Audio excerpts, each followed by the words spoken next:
Hello there and welcome back everyone to another episode of the Long Live Rock and Roll podcast. As usual, to my left is my co-host Felipe Amrin. How's it going, man? All good, man. And to his left is our special guest, who's actually my wife. We call her Dash, but you can call her Daria. Daria's a vocal coach, a vocal teacher, and a vocal performer as well. So welcome, Dash. Well, should I say hello, babe? Is that more normal? Yeah, that's fine. I said that on the podcast. Hi everyone, good to be here. Thank you for having me. I will call you Dash throughout the episode. Mm-hmm. So tell our audience a bit about yourself, Dash. Well, like Laz said, I'm a singer, vocal coach, and actually a YouTuber as of recently as well. And I'm just mad about music, as all of us here are. I love rock, and I'm really excited for today's special vocalists episode. That's it, yeah. Yes. So what we're doing today, as Dash has just said, is we are choosing each of our top 5 vocalists. We're going to go from 5, 5, 5, 4, 4, 4, so we get to our favourite vocalist each. And what we're going to do is, we're not going to sort of study them or look at them in depth. We're just going to talk about why we like them, give you guys some songs in the playlist of why we like them and their vocals.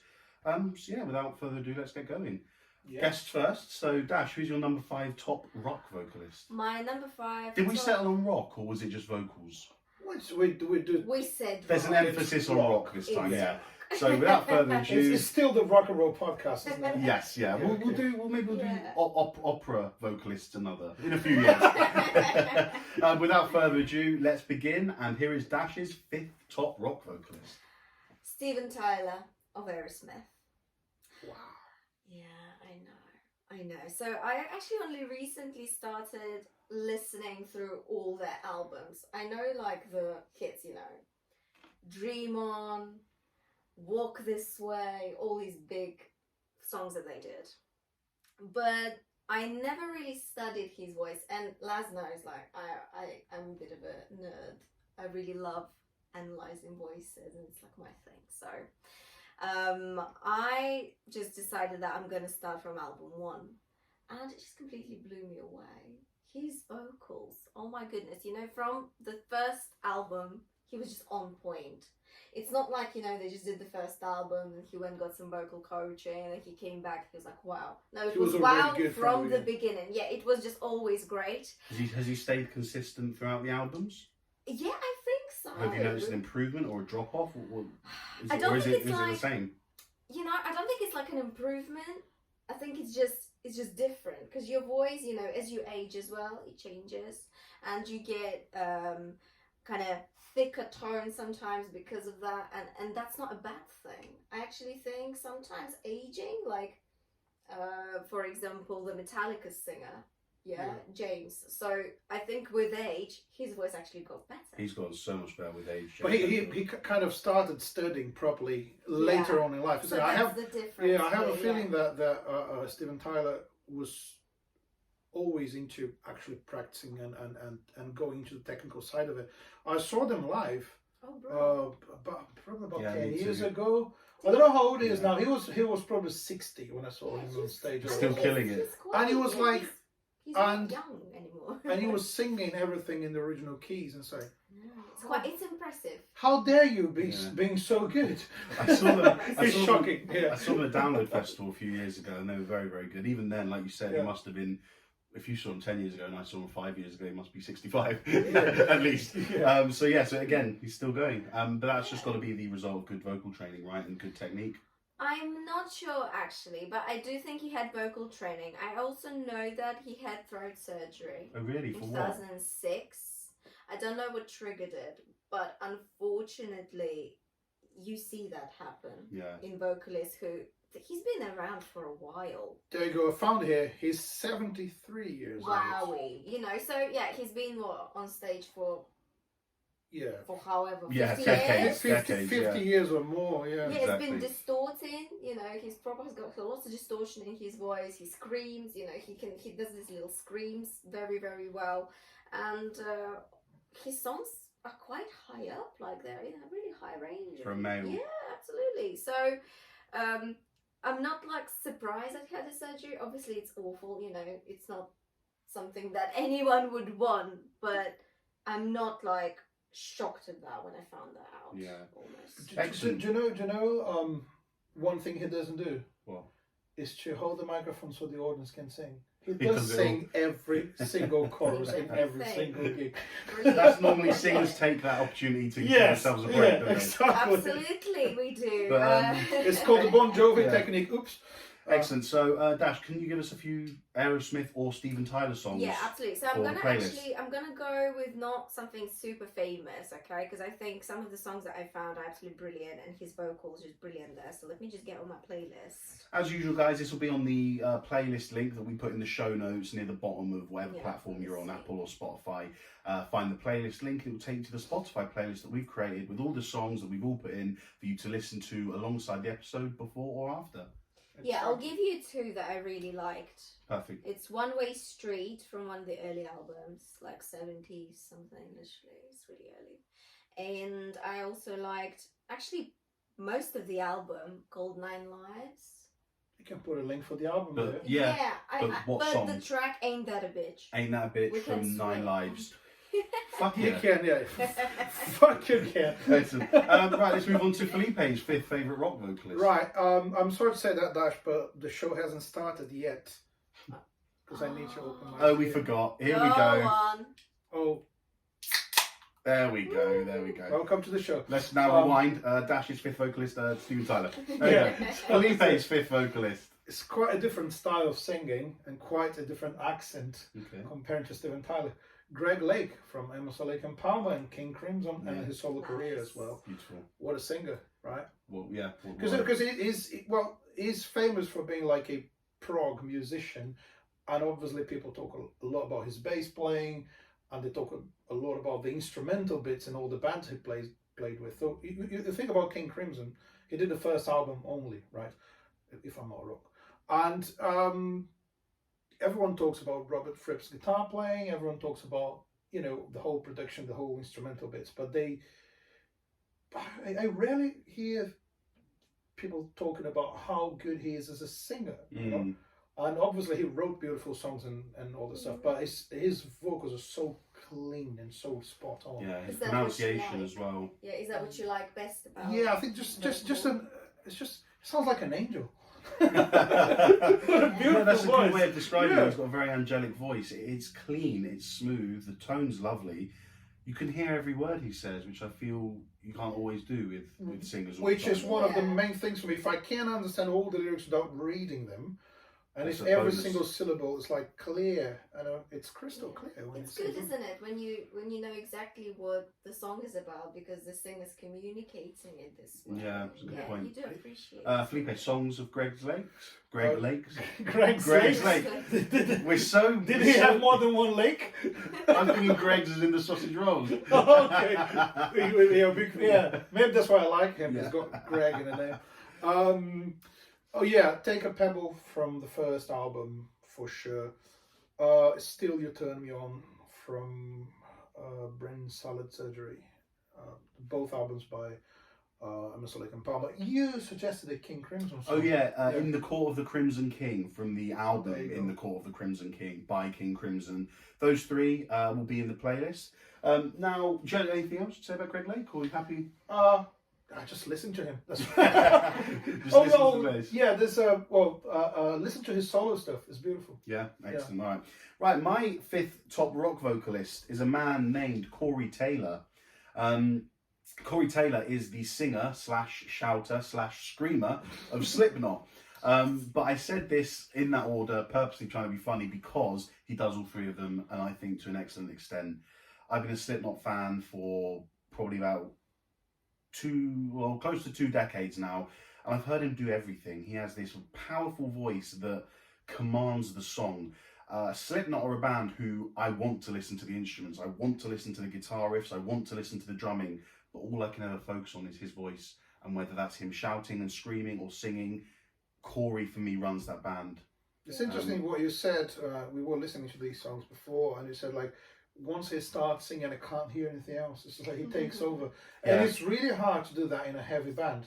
Oh yeah, Exactly, absolutely. because metal is very complicated. There's lots of riffs going on. If there's not complicated riffs, then the drumming's probably a bit complicated. So to have a singer in my opinion, as a heavy metal fan, to have a singer take away from the music because he's so good and commanding, that says to me, fucking great vocalist. Yeah, you know That's when what we you think about saw them Corey. at Download. Yes. So We've seen them twice together, you yeah, and me. I mean at that point. So let's get The first time people a Dash saw bit of a Slipknot, it was a story. bit of a rude awakening, wasn't it? We've been together for about 6 months, and I took her to see. No, a bit longer. Couple of months. Oh, a couple of months, and I took her to see Slipknot, which God, that's so romantic of it Thanks was you. a, it was a coffee in a cafe, West End show. Next step. Slipknot. Slipknot. And you know, I wasn't really into metal and rock at that point yet. Yeah. You know. Well, so I what was was like, your first and you just, like, impression? it's like I was like a slap in the face. Can I ask you what your honestly. first impression was from the first Slipknot gig to the second one? First was just shock. I was just like, what is this? What is going on? I was scared. I was like, oh my god, I'm gonna be in a mosh pit. Something's gonna happen to me. But obviously, you know, nothing happened to me or whatever, and it wouldn't, like, anyway. But second gig, because it was Download, and you know when it was Jump the Fuck Up. So Slipknot have a song called "Spit It Out," and every time they do it live, they break down a section where they break it down. It's just a snare doing like a marching thing. It goes on and on, and he speaks to the audience, and he makes them all crouch down on their knees, and then he proceeds it with a 16-bar thing where he just does a little rap or a little breakdown, and that sort of little verse section ends with "Everybody jump the fuck up," and all the audience at once. We were there, 100,000 people on their knees, jump the fuck up. Everyone rose. That's another That's skill of insane. good singers, isn't it? Is how you Crowd deal control. with yes. Well, crowd that's control. performing, really, to me. I think he's a great frontman. I think he can really, with his voice, and I do, like, I agree with you about he's got, like, this commanding kind of tone. Yeah. You're like, okay, Corey, fine, I'm listening. You know, Yeah, you kind of, you, like, want to listen to him. I'm sold. So I was just, second gig, it was powerful, and I was ready to listen. I was like, okay, go on, wait and tell me. You have said previously, we've discussed this about his technique. Now, his Yeah. technique is frowned upon in the singing community, It is, right? it Can you tell us is. why? You don't have to get so- overly technical, but just tell us what your thoughts So are. in a nutshell, most vocal coaches think that his distortion technique is unhealthy. Okay, it's not sustainable. Apparently not. But yet, he's been doing it for 20 years. I know. That's the crazy thing, isn't it? He's I like know, makes you think. the songs on the albums don't Yeah. lie. He's I know. consistently done it. Well, I have there's something I say about rock and roll.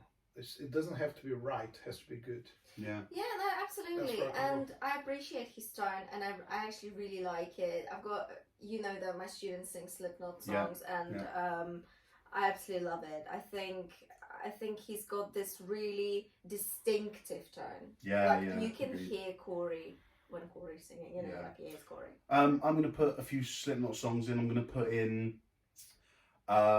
Dead Memories. I'm going to put in a song by Stone Sour called Through Glass, because his Nice. vocals are beautifully haunting on there. Slipknot, I'll do another Slipknot one. I'll do Psychosocial, because he's got this beautiful sing/shout where he shouts but with notes. So he does that really well on Psychosocial. So those three will be in the playlist. That's the fifth one's done. Should we move to number 4? Dash, who is your fourth top rock vocalist? Freddie Mercury is my Oh, top yes. four. Amazing. So, I mean, I'm always kind of lost for words when it comes to Freddie Mercury, because it's just Freddie Mercury. Like, what can you say there? One of the greatest frontman and front singers. I'd say Singers in the all rock time. world. Yeah, All time, just favorite performer of mine, probably, you know. Yeah, go on. Well, I would say that as a frontman, he's the best. Yeah, That's I what agree. the best ever by far. Yeah. Right, because how many people could be standing in front of a crowd at Wembley Stadium And have them all and in just the palm of his saying, hand. I'm going to make you sing, I'm going to make you cry, I'm going to make you laugh, I'm going to make you shout, and is totally in control. And also, I never seen any singer or any performer who felt so comfortable in that position. Yeah, he was in his Like when he would dress as the Queen. It's like, I am the Queen, you know, that's it. I rule here. on the stage, and I ruled my crowd. He was totally in charge. So although we talk a lot about, we're talking about the techniques and how people sing, and we're talking about the vocals, but talking about the persona, for me, he was flawless. He was like the number one on stage, the best one, and obviously he brought loads of, I don't know, Dash can talk about that. He had some kind of classical training, didn't he? Or it sounds like operatic, isn't it? Well, actually, so what I've got in my notes, preparation. She's got notes. Bloody pro she is, Dash. Yeah, she's pro. She's got notes. So apparently, he didn't really have any kind of formal training.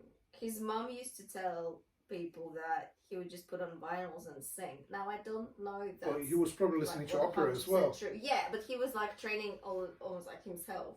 He was a good piano player, which helps. Oh yeah, I mean, he was phenomenal piano player, I think, personally, because there's one thing to be just technically good at playing piano, but there's another thing when you have to do it in front of 8,000 people and sing and perform and make sure that audience is still with you. It's like whilst drinking your fourth pint of beer. Yeah. It's just absolutely another level. I think he was compelling to watch. I think that almost in a different way to Corey Taylor, but with the same description, you could only ever focus on him when you're watching it, and that's not a disservice to the rest of Queen, because the rest of Queen all played their part. We've done our Queen episode. But Freddie just holds the mantle for being the one whose attention the audience needs to have.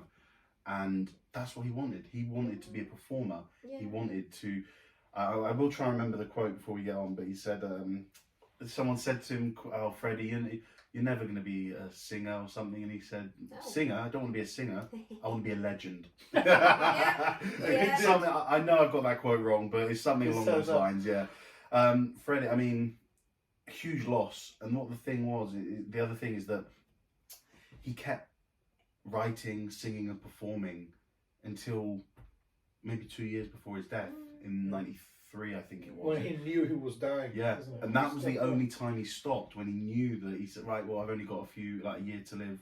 I'm going to live this. I'm just going to stop singing for a bit. But he carried on all the way. That's why Queen were able to make an album after he died, because he had so many demos recorded. He was always singing, always writing. But yeah, fantastic singer.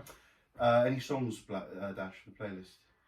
I would go with, my favourite is Somebody to Love. I just love this song. Yeah. Just with all my heart, I love this one. And I really love I Want to Break Free as well. Yeah.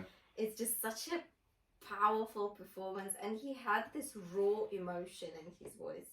Distortion, I really loved it. His projection was just... phenomenal. Any songs, Felipe? Your favourite Queen vocal performance? I'll stick in Seven Seas of Rye, so I like that one. Who Wants to Live Forever? Perfect. So we've got those four in the playlist. Felipe, your fourth favourite singer, please. There's a guy John Foggerty from Credence. Yeah. I mean, Credence, what a band to start with. But when you have a band as good as them, and you have someone who stands out and is actually in charge of everything, like writing the lyrics and the melodies and the chords, and playing the guitar to that level and singing to that level. Because in the albums, you don't hear that much of guitar soloing and stuff, but if you watch his live videos, he's a great guitar player. Yeah. So, excellent frontman, knows how to deal with the crowd as well. Totally in control of his voice, and still going, still singing. That's what I was going to say, I find his voice to be one of the most distinctive voices in rock and roll. It's just got that, what's the technique, Dash? Is it twang? I want to know. Yeah, it's just nasally, twangy, forward, bright. It's just, but it's so distinctive. Well. You can just nasally twangy. Yeah, the nasally twangy. But it's just distinctive. You hear that and you know it's him. And the only reason that you might not recognise the song is because it's not a Credence song. It's one of his own. Yeah. But other than, I mean, he's a fantastic vocalist. Commands the audience as well. Yeah.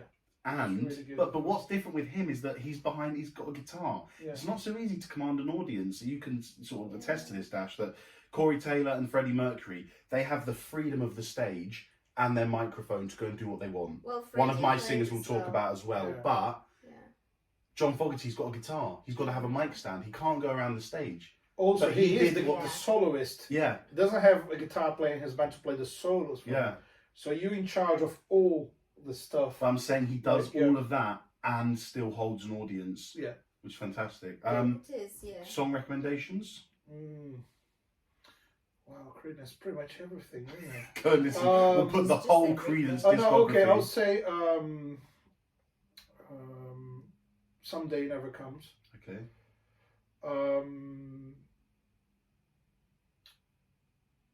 Man, so many good songs. It's really hard. Yeah. Low Die. Low Die. It's a good one. Have You Ever Seen the Rain as well? I think that's a nice vocal. Yeah, and what's the name of that song? That gospel ballad. Effigy. I forgot. Got the name of the song. I'll remember. He's going to remember, and we'll put it in the I'll playlist. remember now. No, it's going to be here. Give me time. Oh God, how did I forget that one? I have a problem with Credence. I keep forgetting the stuff I like. Yeah, they're one of his favourite bands. Yes, so exactly. Because how do I forget the name? It's just as long as I can see the light. Brilliant. Yeah. Okay, so those songs are going into the playlist. Yeah. My fourth favourite top. It's actually John Foggerty as well. Oh. Yeah. So that was done. Should we spend another 5 minutes? No, we can talk about him forever. Yeah. I'd just like to add the song Effigy to the playlist. I like Effigy, yeah. Penthouse Pauper as well is a good one. So we'll have a few Credence ones in there for you. Okay, Dash, your third favourite top rock vocalist, please. Okay. This is my top 3. I love these guys. This matters now. We're in the top 3. I love these guys. Okay. M Shadows of Avenged Sevenfold. Wicked. Avenged Sevenfold are one of my favourite bands, and they're one of yours as well, aren't they? I love them. Sorry, I'm putting it Thank Dash. you for introducing them to me a few years back. I absolutely love this band. M Shadows. Okay, he's had lots of vocal training. And actually, my top 3 guys had the same vocal coach. Oh. Which is Ron Anderson. And he coached Axl Rose as well. So basically, he just coached like big rock guys. Okay. He sadly passed away last year. He sadly passed away last year, but he still has like, I don't know if any musicians, vocalists watch us. Yeah, are watching us. You can guys go and check out his website called Voixtech. That's like his method of singing. We'll put the link in the show notes. We'll put the link in the show notes. The link that Dash sends you go check out. So he's also coached Matt Heafy of Trivium. You know, so yeah. M Shadows. Yeah. Oh, so much character in his voice. So much actually I'd say emotion as well. Yeah. Distortion, power, and he can scream as well. Like it's not like scream like Corey Taylor. Scream. No, you're right. It's not. It's much more controlled. Yeah. It's much more controlled. There's much more. It's not just growling. Yeah. It's screaming and singing. Felipe doesn't know the band, but we showed him 2 songs before. What's the song you showed me on the video? Nightmare. Or the live one. Oh no, the one on top of the. Yes, that was Acid Rain. Yeah. Acid Rain. We'll put that in the playlist. So it's this. I'm much more into classic rock, and I don't know those modern bands. Yeah. But because I'm old, basically. But it's like I was quite impressed with how the chorus and the verse are completely different. And if you actually showed me just the recording, I would think, oh yeah, you got 2 singers in the band, right? Oh really? That's what I thought. I would think that it's like it's a different kind of voice he uses for the verse and the chorus. Yeah. And out of all the singers we're talking so far, he seems to be the one who can do that better. So and I just want to point out that the fact that there's loads of people out there who think, oh yeah, singing is all about emotion, and all the great singers in the world, they just have that special talent and feeling. But there's a lot of training behind all of that. Even the guys who don't think they're training, they're practicing, they are. Yeah. You know what I mean? Like, maybe you don't have a vocal coach, but you playing the piano and trying to reach the right notes, there's always a lot of practice involved. And there's this kind of myth that for rock and roll, you just go there and scream at the microphone and then you're going to be fine. And not really, there is preparation, there is like, warm-up exercise and all this stuff. Absolutely. And if you can be technically good and still deliver emotion, that is a big thing. As important. Yeah, because basically what you do is like, you go through the technical stuff, in order to not have to think about techniques when you're performing, right? Yeah. So the better you are at technique, the less you need to think of it. And I think that's how he sounded like to me. You look at the video, he's comfortable. I was like, I'm not struggling. That's what I wanted to say. That his as a guy who's been a fan of them since 2008, I think. I have heard. Well, you were born in 2008. Yeah, you don't know what you know that. Yeah, I've heard his voice get better and better and more solid through each album that's come out. Yeah. He's always had the character in his voice. What we love about him, he's always had that personality, that raspiness, that distortion. Yeah. But as each album's gone on, you've just heard him get to another level of, I want to say, comfort within that technique. Control and comfort. Yeah. Because I would put in a song in the playlist called Trashed and Scattered from the City of Evil album, 2006.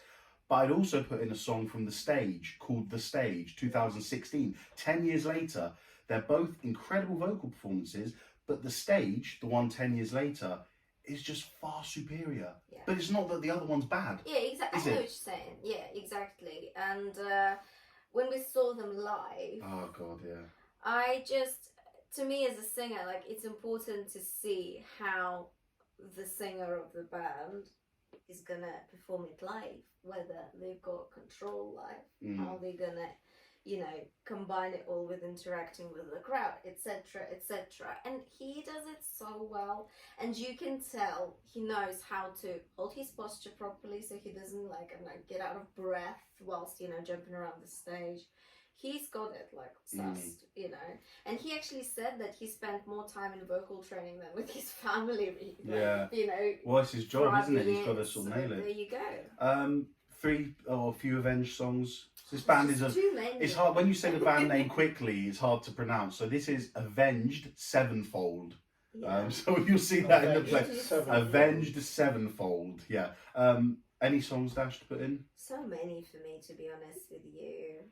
Hail to the King for the projection of it, I just love Buried Alive. That's probably my favourite. Wicked, yeah. That's my favourite tune, I think. I'd like to add in The Stage, so I'll put that in. Stage, yeah. Afterlife, okay. Gunslinger. I mean, great, guys, that's enough. Knock yourself out. 5's good enough, yeah. But go and listen to the rest. Excellent. So, Felipe's number 3, top rock vocalist. All right. So far we had Americans and English guys, isn't it? Yes. Am I right? Yeah. Well, Freddie wasn't born in England. He was British overall. Yeah, you're right. We'll go another British, but Scottish guy this time. Dan Mccafferty from... So that's Dan Mccafferty of Nazareth. Yeah. Excellent. Tell us why. Is so unique. Yeah. It's like... They were probably one of the first rock bands I ever listened to, because my dad's a big fan. And he was like, I was really young, and he was like, you've got to listen to Nazareth. You've got to listen to them. So, yeah, but why? It's like, I was, was a young kid at school. Yeah. No one was listening to rock. So no, this band is the real deal. And it gave me an album, and I was listening to that CD the whole day, and it's like, fucking amazing. I mean, the guy's great. Thing is, his voice is aggressive, and it's not clean at all. It's not like a typical trained kind of voice, although I think he has got loads of technique. But he can sing the ballads in a slightly aggressive way, which it's it's unexpected to me. And we were listening to some. Obviously, you can. I mean, the best thing to do is to listen to the songs, really. And I showed you guys a couple of songs, a couple of my favorites. One of them. Are they the ones you want in the playlist? Yes. So tell us now. This Flight Tonight, which is sort of a ballad, but it's kind of a hard rock ballad. Yeah. And Razamanaz is like a fast-paced rock song, and he just sings really fast. I don't know how he breathes in that song. It's just amazing. And the other one became kind of a really famous recording of Love Hurts, which it's a Roy Orbison song. Oh, okay. They covered, and it's one of those cases. They made it better than the original, and his vocals in that song is like. It's just amazing. Yeah. I feel like I want to cry every time I listen to it.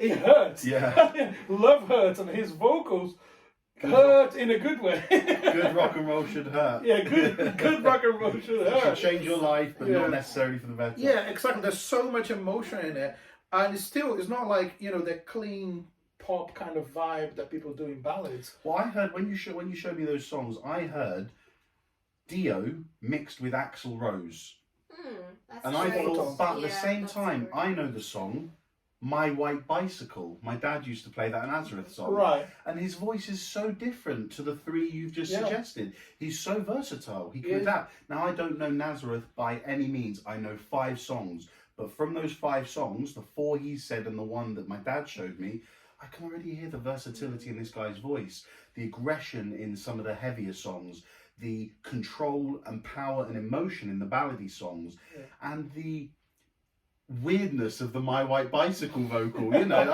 he just seems to have it all. But isn't it the definition of rock and roll? You can do Musical whatever. freedom, absolutely. Yeah. Right, so move on to my third favourite rock vocalist. And we are going for the singer, the second singer of Iron Maiden, Mr. Bruce Dickinson. I've seen Iron Maiden, I think, 5 or 6 times in my lifetime. And funnily enough, there seems to be a pattern with my singers, don't they? It's the ones that command the stage and have control over the audience and looks like they know what they're doing. The one thing I can't stand is a singer who just stands there and singing for the sake of it and looks uninterested, or even if they look interested, I want to see something. You're on a stage to thousands of people. I want to see that this means something to you. And watching Bruce run from side to side of the stage and he's jumping just- and sprinting. I mean, forget his performance side of it. His vocals are incredible as well. If you listen to any of those albums from the 80s, Number the Beast, Power Slave, he has some incredible vocal performances in there. Agreed. Yeah, That- absolutely. Yeah, I bet Dash has got a lot to say about him. But I want to say one thing. I saw them live only once, and I'm not a Maiden fan because I'm not a heavy metal fan. Yeah. I don't listen to heavy metal at all. I listen to some hard rock stuff, classic rock. I'm not really into metal. But I went to Rock in Rio back in the day. Was it 1999 or 2000? 2001. You know, because I there's do, a live 'cause album, they are. 2001. 2001, yes, I'm going to mention that. So I went to see them because I wanted to go to Rock in Rio. It's like everyone was going. It's like, I'm a rock fan, I need to be there. Yeah. And there wasn't any particular band that was like, oh, I want to spend my money with that. But so I say, I'll go to the heaviest day, the proper rock, because they have some pop acts and some stuff. You know, I'm going to the heavy metal day. And it was Sepultura, Rob Halford, and Iron Maiden. I was like, okay, cool. When they walked on stage and started playing, just start with the performance is amazing, but the vocals were definitely my favorite part of the whole show. Brilliant. Because everyone talks about the visuals and the guitar solos, but It's also amazing. The visuals. It is, yeah. but he was another level. he was spot on. He was running from one side to Yeah. another. At some point, he Okay. jumped into something. I was like, dude, you're jumping and singing Yeah. at the same time and running. It's like he had total control. Didn't struggle. It was like a 2-hour gig. Didn't struggle at all. No. And it's like obviously technique is there, but it's just the way he delivers it, the way he communicates with people. And yeah, he does get people just saying, the microphone, the Bon Jovi thing with the microphone, whatever. But I don't think it's because he can't hold the notes or whatever. No, He can. that's part of his like, showmanship. Yeah, it's just Dash, thoughts Amazing. on Bruce? Oh, Bruce is great. We watched a documentary. We didn't did, yeah, Flight 666. And he just amazed me. I think he's a really great person as well. I really admire his personality. But vocally, I think his stamina is just on another level. And out of all my singers, I mean Freddie as well. Obviously, Freddie had amazing stamina as well. But Bruce, he's got all these really high notes, and he holds them so well. And he runs and jumps, and it doesn't sound even like he's getting out of breath or anything. Yeah, that's so shocking. So like, that says it all, There's just so much control, so much stamina, and like Laz says, I just love how he communicates it to the audience. You can feel his energy, like you can literally, when you watch him, he's just like, he does all these very big gestures as well. I love that. I feel like there's just so much energy coming out of him. He's actually also just recovered recently from throat cancer. Yeah. When I say recently, I mean 3 or 4 years ago, I think. But he suffered. He wrote the 2016 album, The Book of Souls. He recorded that, having just received treatment for throat cancer, I believe. So, and he's come out on the other side and released another album since then, and his vocals have not taken a hit. Right, just say something. You know, when people defend the use of lip syncing in gigs, like, oh, you know what, because, you know, especially pop singers, because they dancing and singing, so they can't sing live for the whole gig. Tell Bruce that. Tell that to Bruce. Yeah, it's like, you know, we just mentioned Freddie and Bruce, and to a certain extent, Axl Rose can do that as well. You know, it might not be on the top of his game now, but he can still run and sing. So there's no excuses for not doing your job properly, right? Exactly. Bruce Dickinson is the proof. Yeah. The Iron Maiden songs I'll put in the playlist. I'd like to put my favourite Iron Maiden song. It's called Hallowed Be Thy Name. The vocals are great on there. Aces High and Rhyme of the Ancient Mariner from the Power Slave album. And I'll stick in one from a recent album so you can hear that as well. I'll put in Empire of the Clouds from the Book of Souls album, I think. And we pointed up here earlier because the Rock in Rio show that Felipe is talking about, Felipe got the drumstick. So for our visual viewers, this is Nico McBrain's drumstick, and Felipe kindly gifted this to me. So yeah, that's Bruce Dickinson.